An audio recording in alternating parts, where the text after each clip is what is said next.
Hope आप लोग बहुत अच्छे होंगे। आज की इस वीडियो में हम बात करने वाले हैं कि एमसीपी क्या है और एमसीपी काम कैसे करता है एक एआई के अंदर, और ये एंथ्रोपिक ने एमसीपी को आखिर लाया क्यों। तो चलिए इन सारे क्वेश्चंस के आंसर समझते हैं एक एक करके। So let's get started. So start करते हैं वैसे ही जैसे हमेशा करते हैं। तो फर्स्टली अपन समझते हैं कि भैया एमसीपी है क्या, एक्चुअली एमसीपी आया क्यों, इसकी ज़रूरत क्यों पड़ी। तो इसको स्टार्ट करते हैं फ्रॉम स्टार्टिंग से।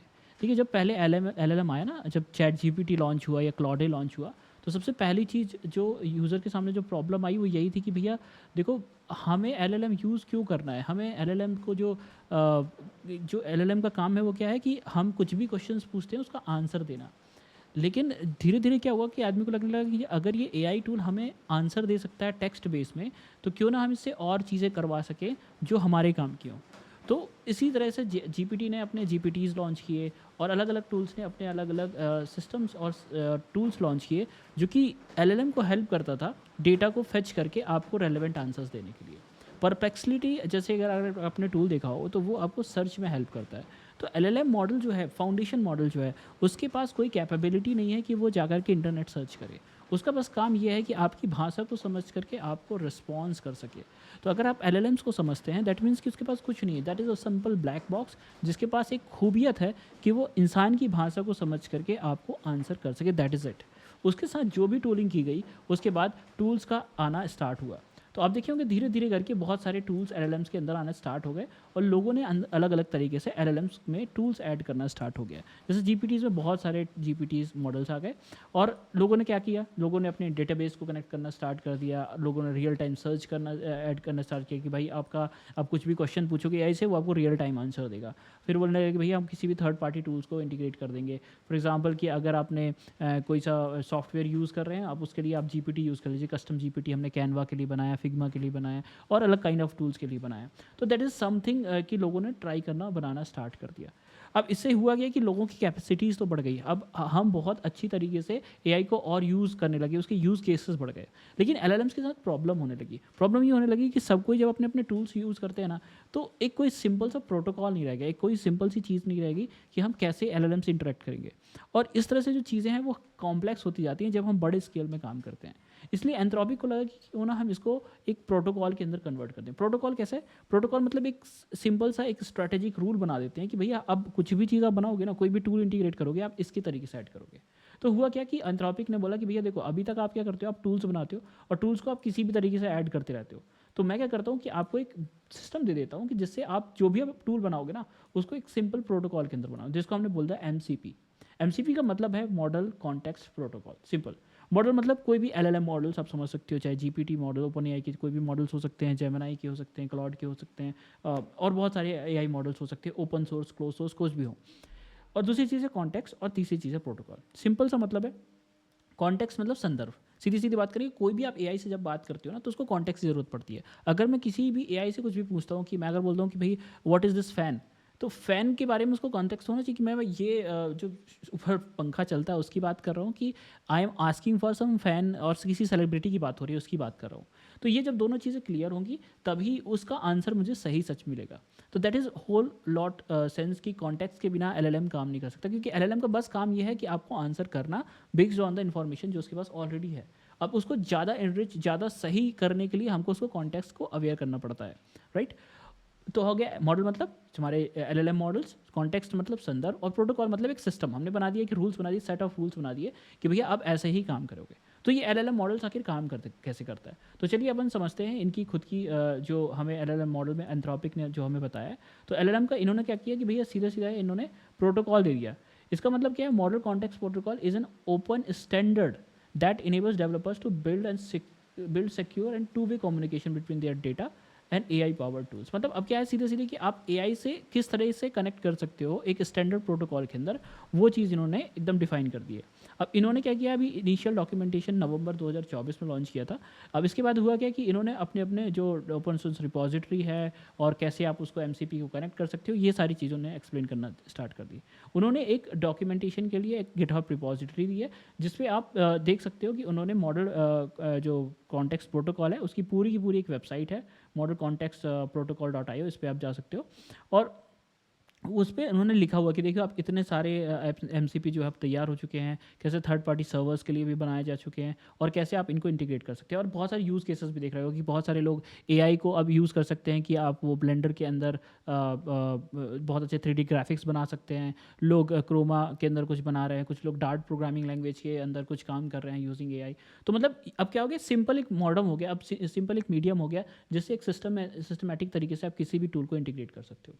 अब थोड़ा सा और डीप चलते हैं और अच्छे से समझते हैं कि भैया ये काम कैसे करता है, इसके आर्किटेक्चर क्या है।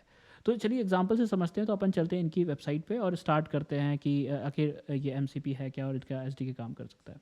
तो देखिए पहली चीज़, एमसीपी ने कौन सी प्रॉब्लम सॉल्व की, जो हमने ऑलरेडी डिस्कस की कि भैया हमेशा प्री जो बिल्ड इंटीग्रेशंस थे ना, वो आपके एलएलएम के अंदर जो इंटीग्रेट हो रहे थे वो बढ़ते जा रहे थे। उसके साथ जो थी फ्लेक्सिबिलिटी थी जो एलएलएम के साथ, वो वेंडर और प्रोवाइडर दोनों के लिए कम होती जा रही थी। तो इसको भी वो इनेबल करता है। और दूसरी चीज़ क्या है कि जब कोई भी इंफ्रास्ट्रक्चर बड़ा होता है, कभी भी कोई चीज़ जब ग्रो होती है, उसमें कम्युनिटी आती है, तो उसके जो प्रैक्टिसेस होती हैं उनको भी एक स्टैंडर्डाइज करने के लिए इंपॉर्टेंट हो जाता है। दैट इज़ वाई एमसीपी को लाया गया। अब इनका जनरल स्ट्रक्चर क्या कहता है, इनका कहने का मतलब भैया कि देखो सिंपल सी चीज़ है, जैसे अभी तक आपके वेब ब्राउज़र में क्या होता है, आप एक साइड एक सर्वर होता है और एक साइड होता है क्लाइंट। तो अब इनके पास हो गया कि एक साइड सर्वर हो गया और क्लाइंट होगा, लेकिन क्लाइंट जो होंगे वो होस्ट के अंदर रहेंगे। मतलब एक होस्ट के पास मल्टीपल क्लाइंट्स हो सकते हैं। लाइक जैसे आपके एक कंप्यूटर के अंदर मल्टीपल ब्राउजर्स हो सकते हैं, वैसे एक होस्ट के पास, एमसीपी होस्ट के पास मल्टीपल क्लाइंट्स हो सकते हैं और उन मल्टीपल क्लाइंट्स को आप मल्टीपल सर्वर से कनेक्ट कर सकते हो। फॉर एग्जांपल कि अगर आपको किसी को जैसे कि आपके लोकल डेटाबेस को कनेक्ट करना है, कहीं आपको थर्ड पार्टी टूल से भी कनेक्ट करना है, तो आप मल्टीपल टूल से इस एमसीपी को आप एमसीपी प्रोटोकॉल का यूज़ करके कनेक्ट कर सकते हो। तो इनके पास कुछ टर्म्स है, जैसे कि एमसीपी होस्ट क्या होंगे, एमसीपी क्लाइंट्स क्या होंगे, एमसीपी सर्वर्स क्या होंगे, ये सारी चीज़ें हो सकते हैं। और एमसीपी के अंदर कुछ और चीज़ें इंट्रोड्यूस करी गई कि लाइक आप लोकल जो आपके कंप्यूटर में कुछ फाइल्स हैं या लोकल सर्वर में फाइल है उनको भी एक्सेस कर सकते हो, और रिमोट सर्विसेज जो हैं उनको भी एपीआईज के थ्रू आप एक्सेस कर सकते हो, ताकि डायरेक्टली आप रियल टाइम कम्युनिकेट कर पाओ अपने एलएलएम को यूज़ करते हुए। So this is a fantastic thing जिसके बारे में बहुत चर्चा हो रही है, बहुत सारे लोगों ने एमसीपी बनाई है और इसके बहुत सारे यूज़ केसेस भी आपने देखे होंगे। चलिए, अब इसके लिए आप कैसे स्टार्ट कर सकते हो, तो आप जो स्टार्ट कर सकते हो, आप अपने सर्वर्स बना सकते हो।